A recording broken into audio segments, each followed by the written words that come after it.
Student Activities and Care. CRT Training. Flexible Curriculum. KL, deemed to be University.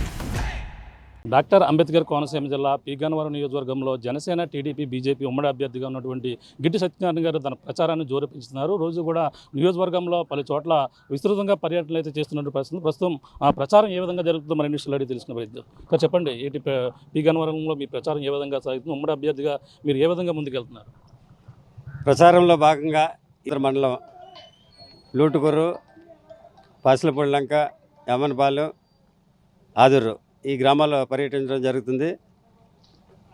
ఈ ప్రాంతంలో ఉన్నటువంటి నాయకులు, కార్యకర్తలు, మహిళలు, అభిమానులు మొత్తం అందరూ కూడా కూడి రావడం జరిగింది. ఇందులో భాగంగా ఈ ఏరియాలో ఉన్నటువంటి ఏవైతే సమస్యలు ఉన్నాయో వాటిని అవగాహన చేసుకుని నేను మీ ముందు చెప్పడం జరుగుతుంది.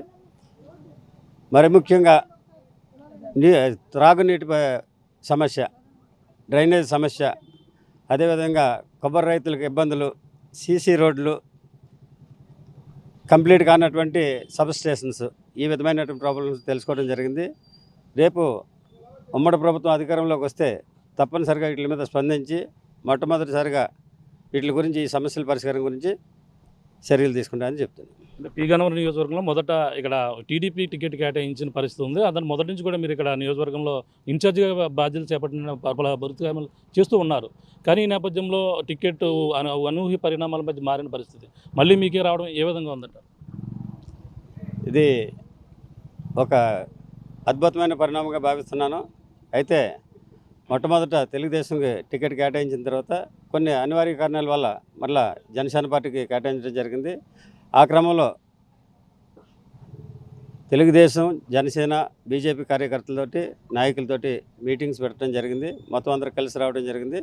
ఆ క్రమంలోనే 3 పార్టీల అభ్యర్థులు, నాయకులు అందరూ కలిసి ప్రయాణం చేస్తున్నాం. అంటే పి గన్నవరం నియోజకవర్గం టీడీపీకి ఇచ్చినప్పుడు మహాసేన రాజేష్ అంటే ఒక దళిత నాయకుడికి ఇచ్చారని ఒక రాష్ట్ర వ్యాప్తంగా పేరు వచ్చింది. కానీ ఊహించే పరిణామం పి గన్నవరం అంటే ఏంటంటే ఇప్పుడు గిడ్డి సత్యనారాయణ అంటే ఎవరని ప్రతి ఒక్కరు కూడా చర్చ జరుగుతుంది. మీ గురించి చెప్పండి సార్. పి గన్నవరం నియోజకవర్గం ఊడుమూడి గ్రామం అయినటువంటి ఊడుమూడి లంక గ్రామం. అది లంక గ్రామంలో జన్మించినటువంటి నేను ప్రభుత్వ ఉద్యోగరీత్యా హైదరాబాద్లో ఉద్యోగం చేయడం జరిగింది. 33 ఇయర్స్ ఉద్యోగం చేసిన తర్వాత ఇంకా 2 ఇయర్స్ సర్వీస్ ఉండగానే వాలంటరీ రిటైర్మెంట్ తీసుకుని జనసేన పార్టీ తరఫున పోటీ చేయాలనే ఉద్దేశంతో పవన్ కళ్యాణ్ గారి ఆశయాలు నచ్చి జనసేన పార్టీలో జాయిన్ అవ్వడం జరిగింది. ఆ క్రమంలోనే పవన్ కళ్యాణ్ గారు నా యొక్క పనితీరుని మెచ్చుకొని జనసేన పార్టీకి ఇన్ఛార్జిగా కేటాయించడం జరిగింది. అటు వెంబట అతి తక్కువ కాలంలోనే పార్టీ సీటు కూడా కేటాయించడం జరిగింది. ఒక పక్కన మీ ప్రత్యర్థి వైసీపీ నుంచి విపత్తి వేణుగోపాల్ అయితే మా సంక్షేమ పథకాలు మమ్మల్ని మళ్ళీ గెలిపిస్తాయి, జగన్మోహన్ రెడ్డి అవాయ మనకు సాగిస్తుందని చెప్పేసి అంటున్నారు. ఎలా ముందుకెళ్తారు? ప్రస్తుతం చూసుకుంటే ఇప్పుడు ఉన్నటువంటి ప్రభుత్వం ఏ విధంగా పనిచేస్తుంది అనేది ఇక్కడ అందరికీ తెలుసు. అధ్వాన్యమైనటువంటి రోడ్లు కానీ, లేకపోతే ఇప్పుడు ఈ నియోజకవర్గంలో ఉన్నటువంటి త్రాగునీటి సమస్య కానీ, ఇతరత్ర ఏవైతే సమస్యలు ఉన్నాయో, గృహ నిర్మాణం కానీ ఏ విధమైనటువంటి డెవలప్మెంట్ లేదు. స్థలాలు ఇచ్చారని అంటున్నారు, అవి ఎక్కడ కూడా కన్స్ట్రక్షన్ జరగలేదు. ఈ క్రమంలో ఇంతకుముందు ఉన్నటువంటి ఎమ్మెల్యే గారికి టికెట్ కేటాయించలేదు. ఎందుకంటే ఆయన ఏ విధమైనటువంటి డెవలప్మెంట్ చేయలేదు, ప్రజలందరూ వ్యతిరేకంగా ఉన్నారనే కారణంతో అతనికి టికెట్ ఇవ్వడం మానేశారు. ప్రస్తుతం పనిచేస్తున్నటువంటి విపర్తి వేణుగోపాల్ గారు జిల్లా పరిషత్ చైర్మన్, ఆయన చైర్మన్గా ఉండగానే ఏ విధమైనటువంటి డెవలప్మెంట్ లేదు, ప్రజల దగ్గరికి వెళ్ళే పరిస్థితి లేదు. ఈ క్రమంలో ఆయన మళ్ళీ ఎమ్మెల్యేగా కంటెస్ట్ చేస్తే ఆయనకి ఏ విధంగా ఓటేస్తారని ప్రశ్నిస్తుంది. అంటే ప్రధానంగా మీరు ఇప్పుడు నియోజకవర్గంలో ఎటువంటి సమస్యలపై దృష్టి పెట్టారు? ఒకవేళ ఎమ్మెల్యేగా అయితే మీరు ఎటువంటి ఇక్కడ ప్రధానమైనటువంటి సమస్య, తీరని సమస్యకి ప్రజలకు ఏ విధంగా మీరు తీర్చబోతున్నారు? పి గన్నవరం నియోజకవర్గంలో 4 మండలాలు ఉన్నాయి. 4 మండలాల్లో 3 మండలాలు నదీ పరివాహక ప్రాంతం. ఈ నదీ పరివాహక ప్రాంతంలో ఫ్లడ్స్ వచ్చినటువంటి టైంలో గ్రోయిన్స్ లేక, అలాగే రివర్ట్మెంట్లు కట్టగా చాలా రైతులు ఇబ్బందులు పడుతున్నారు.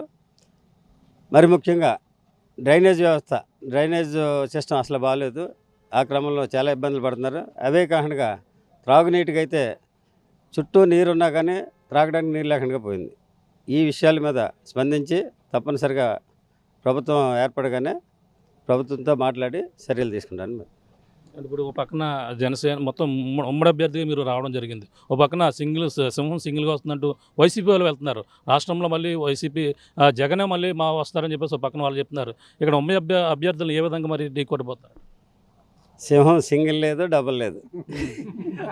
ఇక్కడ ఉన్నది సత్యనారాయణ. 3 పార్టీలు కలయికతోటి వస్తున్నారు కాబట్టి తిరగలేదు. మీదంటారు పక్క గెలుపు మామూలు గెలుపు కాదు, బ్రహ్మాండమైనటువంటి మెజార్టీ వస్తుంది. తిరగలేనటువంటి మెజార్టీ తోటి అధికారంలోకి వస్తాం. Thank you. చూస్తున్నాం, ఇది పరిస్థితి. పి గన్నవరం నియోజకవర్గంలో ఎన్నికల ప్రచారం అయితే జోరు పెంచుతున్నారు. అలాగే పి గన్నవరం అలాగే ఉమ్మడి అభ్యర్థి ఎవరైతే ఉన్నారో ఉమ్మడి అభ్యర్థి తమ ఎన్నికల ప్రచారాన్ని జోరు పెంచుతున్నటువంటి పరిస్థితి ప్రధానంగా చెప్పాలి. ఏదైనా పి గన్నవరం నియోజకవర్గంలో ఇక జనసేన జెండా అలాగే ఉమ్మడి అభ్యర్థి గెలుపు పక్కాగా భారీ మెజార్టీతో గెలుపు తీరుతాం. నియోజకవర్గంలో పి గన్నవరం సమస్యలన్నీ కూడా తీర్చిదిద్దుతాం. అలాగే గత ఎమ్మెల్యే కావచ్చు, అలాగే సరైన అభివృద్ధి చేయలేదు కాబట్టి ఎమ్మెల్యేల సీట్లను మార్చి మరీ వైసీపీ ముందుకెళ్తున్నటువంటి పరిస్థితి ఉంది. ఏదేమైనా రాబోయేది ఉమ్మడి ప్రభుత్వం అని చెప్పేసి గిడ్డి సత్యనారాయణ గారు చెప్తున్న పరిస్థితి ప్రధానంగా ఉందని చెప్పాలి. ఇది కూడా తాజా పరిస్థితి. కెమెరా రాముతో ప్రకాష్ RTV పి గన్నవరం నుంచి. మరిన్ని వీడియోస్ కోసం ఛానల్ ని సబ్స్క్రైబ్ చేయండి. లేటెస్ట్ అప్డేట్స్ కోసం వాట్సాప్ ఛానల్ ని ఫాలో చేయండి. అండ్ లింక్ డిస్క్రిప్షన్ లో ఉంది.